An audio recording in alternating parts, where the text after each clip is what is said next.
Hello students, welcome to this new lecture. हम लोगों ने पिछले 2-3 क्लासेस में लैप्लास ट्रांसफॉर्म के बेसिक्स को समझ लिया है, कैसे उसको अप्लाई करते हैं किसी एनालिसिस में। फिर सर्किट का एनालिसिस हमने देखा, रिस्पॉन्सेस का एनालिसिस किया और कुछ न्यूमेरिकल सॉल्व किए जो लैप्लास ट्रांसफॉर्म से रिलेटेड हैं।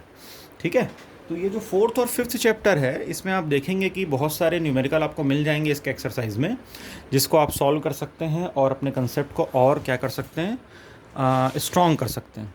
तो अगर आपको अपना कंसेप्ट और स्ट्रॉन्ग करना है तो जितने नंबर ऑफ़ प्रॉब्लम्स होते हैं आप सॉल्व कीजिए। ठीक है, बिना सोचे कि आंसर जो है वो सही आ रहा है या गलत आ रहा है। जब तक आप सॉल्व नहीं करेंगे तब तक आपको प्रैक्टिस नहीं होगी उस चीज़ की। तो ये चीज़ ध्यान में रखिए। 7th चैप्टर की तरफ हम लोग चलते हैं। 7th चैप्टर में एक्चुअली लैप्लास का एप्लीकेशन है ना। और मैंने आपको बताया था कि ये जो यूनिट है उसमें हम लोग जो दूसरा पार्ट पढ़ेंगे वो वेव फॉर्म सिंथेसिस का पढ़ेंगे। तो उसके क्वेश्चंस भी आपको 7th चैप्टर में मिलेंगे। ठीक, तो 7.21 है, इसका जो शुरू के 15-20 प्रॉब्लम है मेरे ख्याल से वो सिंथेसिस वाले हैं, वेव फॉर्म सिंथेसिस वाले। हम लोग उसको न्यू लेक्चर में स्टार्ट करेंगे, मंडे ऑनवर्ड्स हम लोग उसको डिस्कस करेंगे कि किस तरीके से वेव फॉर्म सिंथेसिस किया जाता है। ठीक है, आज कुछ और न्यूमेरिकल हम लोग देख लेते हैं जो लैप्लास ट्रांसफॉर्म के एप्लीकेशन से रिलेटेड है। 7.21 जो है वो है step response of RC circuit. ये हम लोग पढ़ चुके हैं, मैंने आपको डिटेल में बता दिया है कि किसी भी आरसी सर्किट का स्टेप रिस्पॉन्स कैसे निकालते हैं, वहाँ से आप लोग इसको देख सकते हैं। 7.22 है वो बिल्कुल वैसे ही बनेगा जैसे 4.1 बनता है। तो 4.1 भी हम लोग सॉल्व कर चुके हैं पिछली क्लासेस में, आप लोग पीछे जाके देख सकते हैं। वैसे आपने जब सीटी प्रिपेयर किया होगा तो 4.1 ज़रूर प्रिपेयर किया होगा। ठीक है, तो ये बिल्कुल वैसे ही बनेगा ये। ठीक है, 7.39 में आते हैं। ये इंपॉर्टेंट प्रॉब्लम है, एग्ज़ाम में अगेन ये कई बार आया हुआ है। ठीक है, क्या बोल रहा है, in the series RLC circuit shown the applied voltage is sine T. Sine T जो है वो वोल्टेज अप्लाइड है। जो वोल्टेज अप्लाई किया गया है वो कौन से फॉर्म में है, साइनोसॉइडल फॉर्म में है। कब, जब t greater than equal to 0 हो।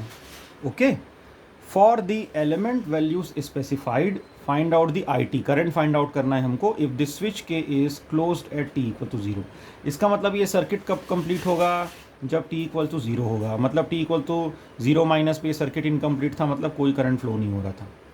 सॉल्यूशन स्टार्ट करेंगे, लिखेंगे t इक्वल टू 0 माइनस पे स्विच क्या था, ओपन था, इसलिए I0 माइनस की वैल्यू क्या हो जाएगी, सीधे सीधे 0 एम्पियर।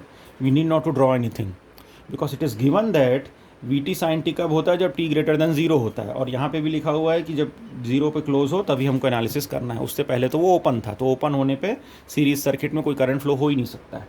ठीक है, चलिए आगे चलते हैं और इसको सॉल्व करते हैं कि जब क्लोज होने के बाद किस तरीके की कंडीशन आती है। जैसे ही हमने क्लोज किया तो साइन टी आ जाएगा यहाँ से अब हम KVL का इक्वेशन लिख पाएंगे, क्योंकि ये आपका क्या हो गया, 2 ओम का रेजिस्टेंस है, ये 1 हेनरी का इंडक्टर है और ये 1/2 फैरेड का कैपेसिटर है। आपको सिंपल KVL का इक्वेशन लिखना है जैसे हम हमेशा लिखते हैं। चलिए ट्राई करते हैं, KVL का इक्वेशन लिखते हैं और फिर उसको सॉल्व करने की कोशिश करते हैं।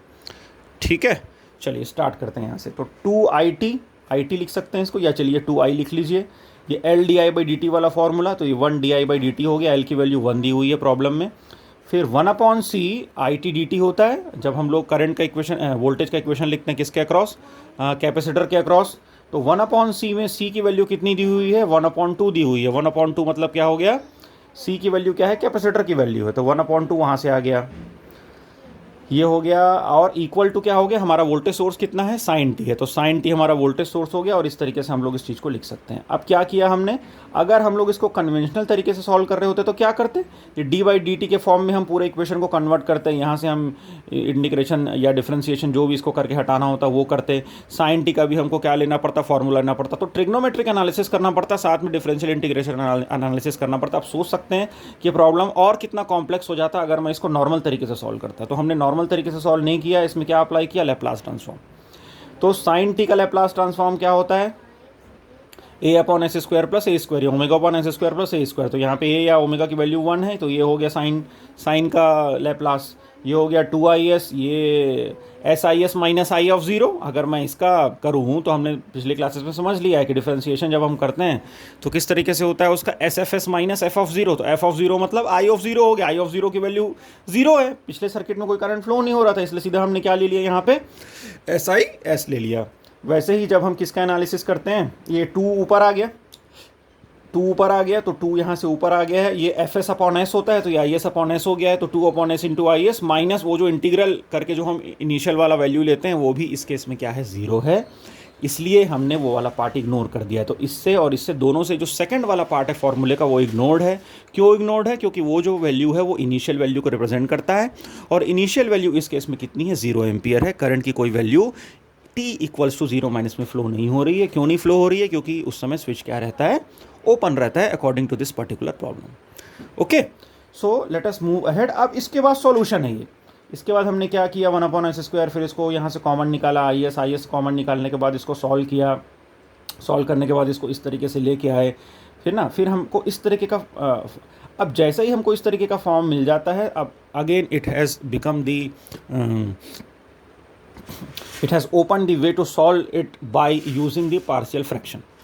अब पार्शियल फ्रैक्शन से हमको इसको फिर से सॉल्व करना पड़ेगा। s² वाला लॉजिक है तो हमको इस तरीके का पार्शियल फ्रैक्शन लेना ज़रूरी हो जाता है ना। आप लोगों ने पढ़ा भी होगा मैथमेटिक्स में, इस तरीके के जब फंक्शन होते हैं तो हमको as + b cs + d वाला फॉर्म लेना पड़ता है पार्शियल फ्रैक्शन में। ठीक है, ये थोड़ा सा ध्यान में रखेंगे। तो मेरा कहने का ये मतलब है, अगर आपका मैथमेटिक्स का फंडामेंटल अच्छा है तो आप जो है वो ज़रूर इन प्रॉब्लम्स को क्या कर पाएंगे, सॉल्व कर पाएंगे। फिर हम क्या करेंगे, पार्शियल फ्रैक्शन का फंडामेंटल अप्लाई करेंगे और न्यूमरेटर को इक्वेट करेंगे। न्यूमरेटर किसके न्यूमरेटर को इक्वेट करेंगे भाई?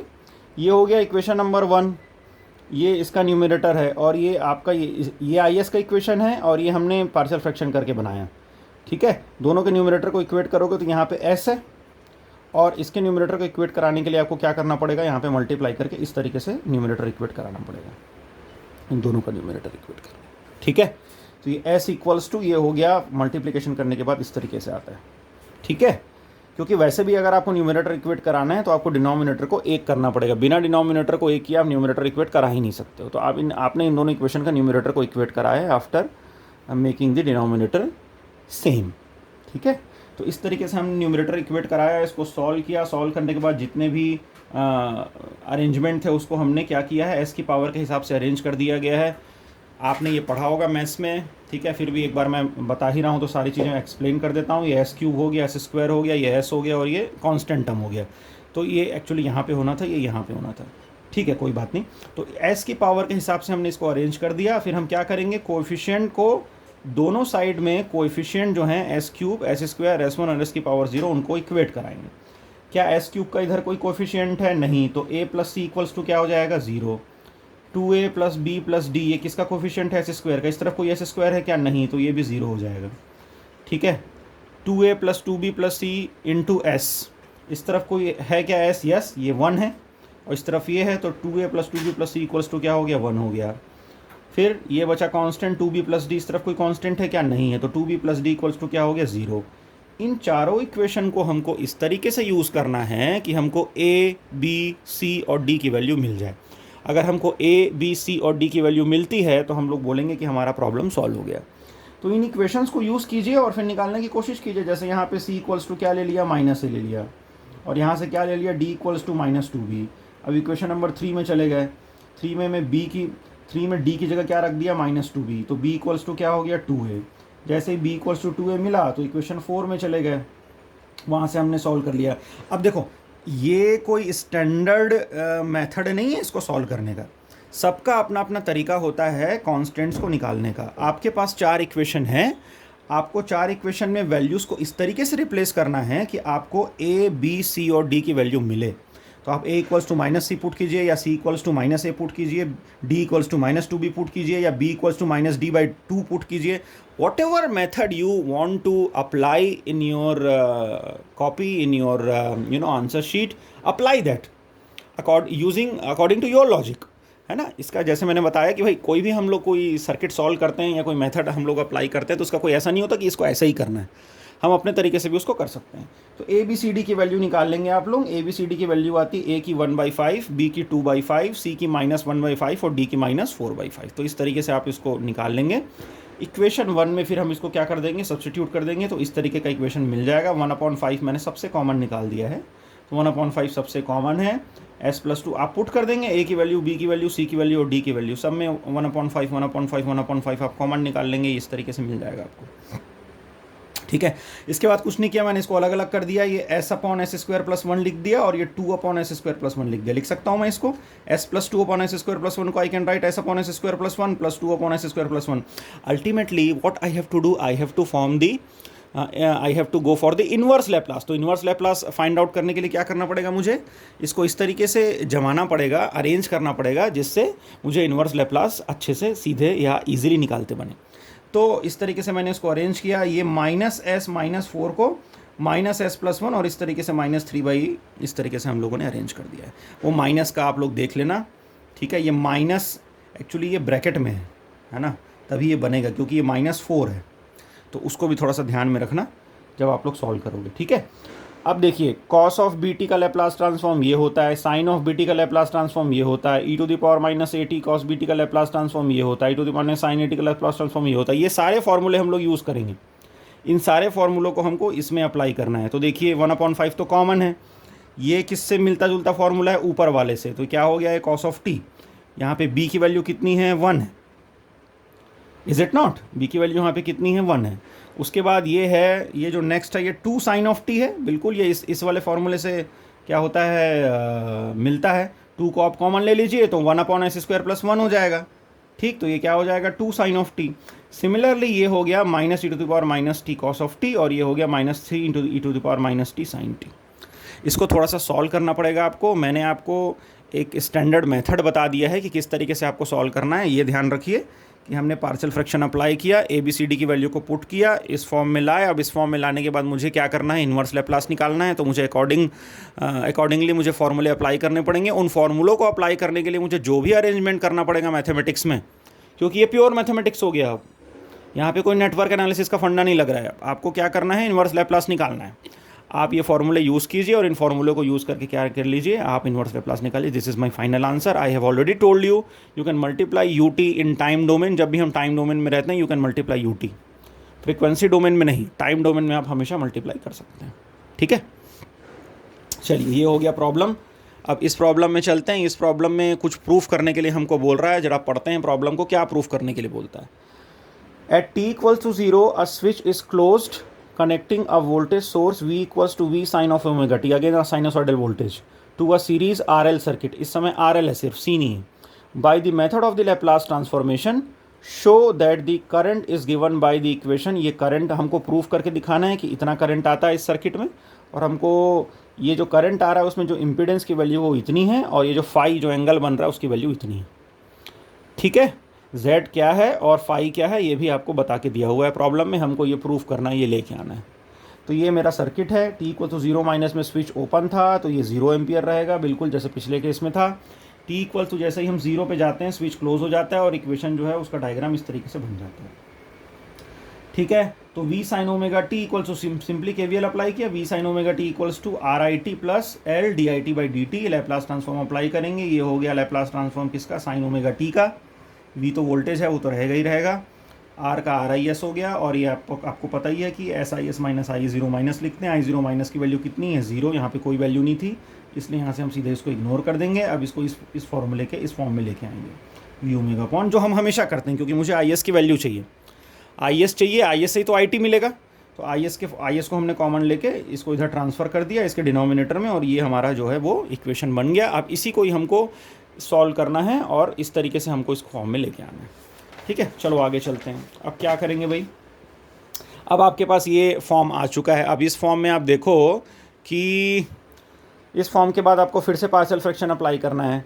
अब क्योंकि ये सिंपल एस प्लस ए का फॉर्म था इसलिए आप A upon S plus R upon L ले लिए, लेकिन ये फिर ये एस स्क्वायर दिख रहा है तो फिर ये वाला फॉर्म लेना पड़ेगा, जैसे हमने पिछले केस में पिछले प्रॉब्लम में किया है, ठीक है। तो apply your mathematics concept clearly and accurately so that you can get the accurate answers.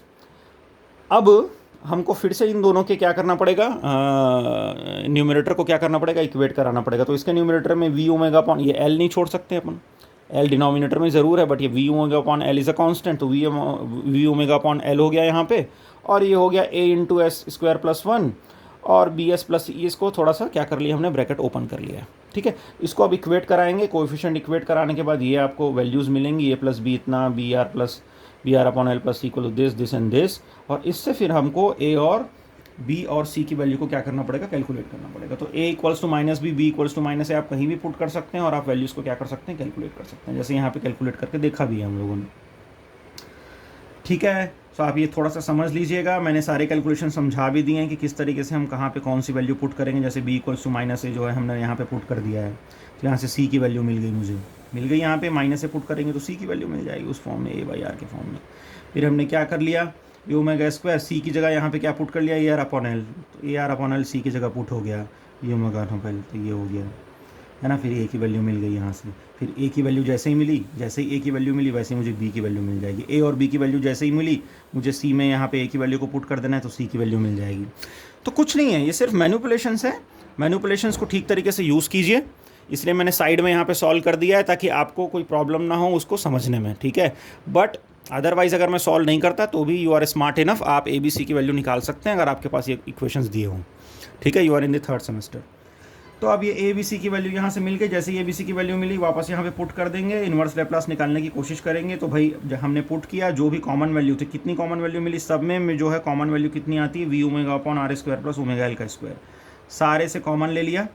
यहाँ पे बचता है L upon S plus R upon L, plus यहाँ से बचता है आपको माइनस एल एस, ये माइनस एल एस है और ये है प्लस आर अपॉन दिस, है ना। माइनस को ऐसे ब्रैकेट में भी लिख सकते हैं अपन, ठीक है, इसको ब्रैकेट में लिख सकते हैं, खैर कोई फ़र्क नहीं पड़ेगा।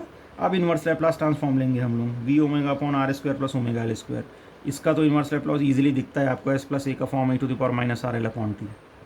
इसको अलग अलग कर लो, L S upon S square plus omega square और R upon S square plus omega square. तो मिलाने की भी ज़रूरत नहीं थी, बिना मिलाए ज़्यादा मेरे ख्याल से ईजिली आपको आंसर मिलता, ठीक है। तो इस तरीके का फॉर्म आपको मिलेगा, आप लोग सॉल्व करेंगे तो अपने आप आपको समझ में आ जाएगा। इसमें अगेन कोई समझाने वाली बात नहीं है। यहाँ से आर कॉमन दिख रहा है आपको और यहाँ से एल कॉमन दिख रहा है, ठीक है। इसको उस तरीके से आप लोग सॉल्व कर लेंगे। सॉल्व करने के बाद अब ये हो गया, इन्वर्स लैप्लास तो हमने ले लिया, लेकिन हमको बोला क्या था कि हमको उस फॉर्म में लेके आना है। कौन से फॉर्म में लेके आना है, वो आईटी वाले फॉर्म में लेके आना है जो हमको दिया हुआ है ओरिजिनली, जेड और फाई वाला जो फॉर्म है ना। तो उसके लिए हमको थोड़ा सा और फर्दर इसको सॉल्व करना पड़ेगा। खुद ट्रिग्नोमेट्री के हमको क्या लगाने पड़ेंगे, फंडामेंटल्स को अप्लाई करना पड़ेगा। तो ट्रिग्नोमेट्री के कुछ फंडामेंटल्स को हम लोग क्या करते हैं, अप्लाई करते हैं।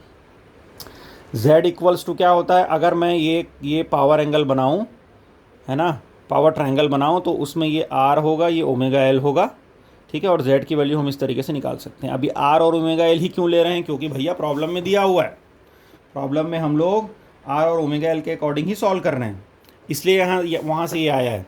ऐसा नहीं कि अपने हिसाब से अज्यूम कर लिया है हमने। तो ट्रायंगल में आपको अगर फाई की वैल्यू निकालनी है तो ये ओमेगा एल हो गया, ये आर हो गया, साइन कॉस के हिसाब से ये ट्रायंगल बना हुआ है। और वो जो साइन कॉस की वैल्यू निकाला है ना हमने साइन के फॉर्म में, उसके हिसाब से ये ट्रायंगल बना हुआ है। तो ये फाई की वैल्यू जो है यहाँ से tan inverse omega L upon R हो जाएगी according to our trigonometry analysis. और z जो है हम लोग अगर निकालना चाहेंगे तो यू नो वेरी वेल कि how to calculate the z in the 90 degree angle triangle. तो इस तरीके से आप निकाल सकते हैं, ठीक है। यहाँ से कॉस ऑफ फाई जो है वो आर अपॉन जेड होगा। अब यहाँ से आप कॉस की वैल्यू, साइन की वैल्यू, सारी नहीं वैल्यू निकाल सकते। तो कॉस ऑफ फाई होगा आर अपॉन जेड और साइन ऑफ फाई होगा omega L upon Z, okay. Cos of, यहाँ से आप आर निकाल लीजिए, ये आर हो गया Z into cos of phi, और यहाँ पे एल हो गया जेड अपॉन ओमेगा, ये Z upon omega into sine of phi.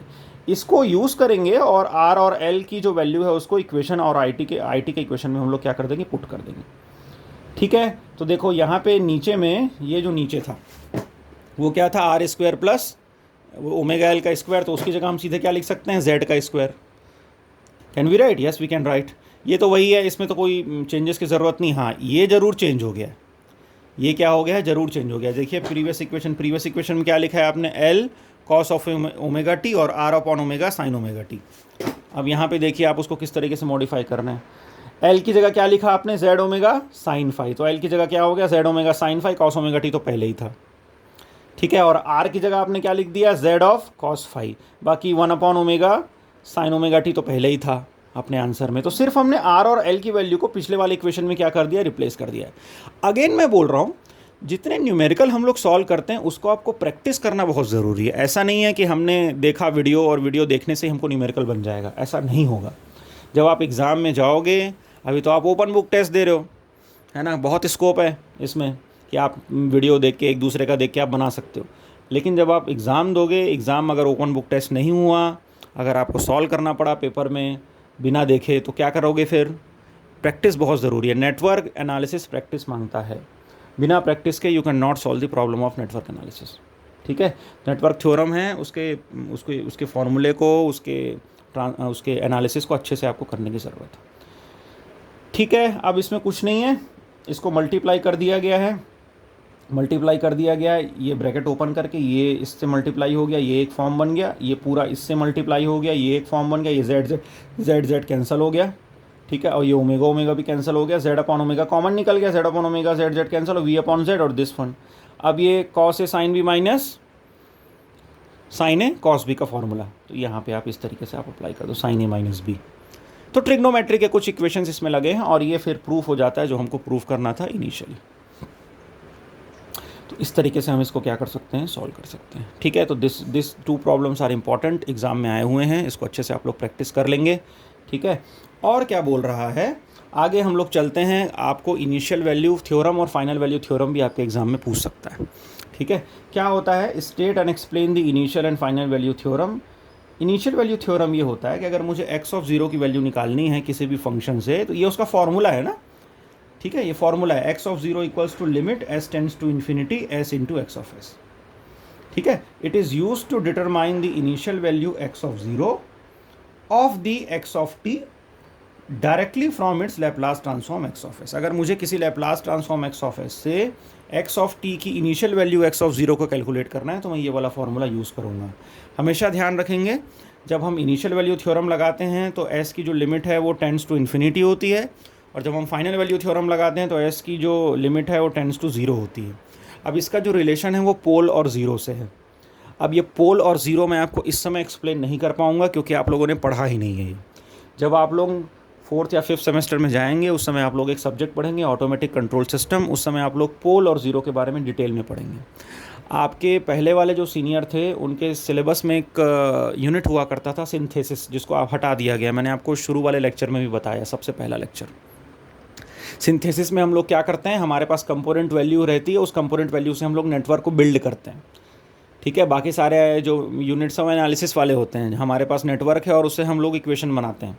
Synthesis में उल्टा होता है, हमारे पास इक्वेशन होते हैं, उससे नेटवर्क बनाना होता है। तो वो आपके सिलेबस से रिमूव कर दिया गया है।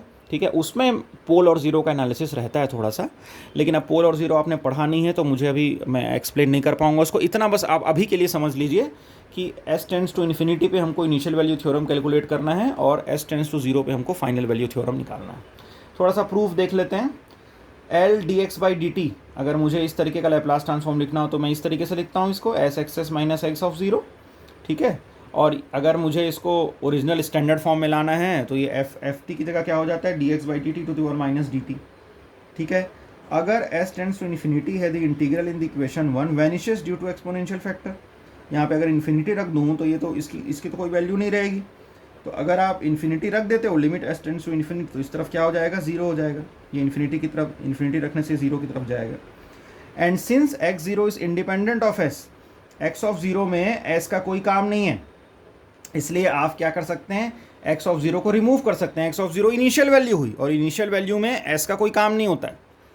ठीक है, इनिशियल वैल्यू में हम लोग, इनिशियल वैल्यू मतलब जब स्टार्ट किए वो वाली वैल्यू, तो इसलिए आपने उसको इग्नोर कर दिया। तो इग्नोर किया तो एक्स ऑफ ज़ीरो हो गया सीधे सीधे limit S tends to infinity S into X of S.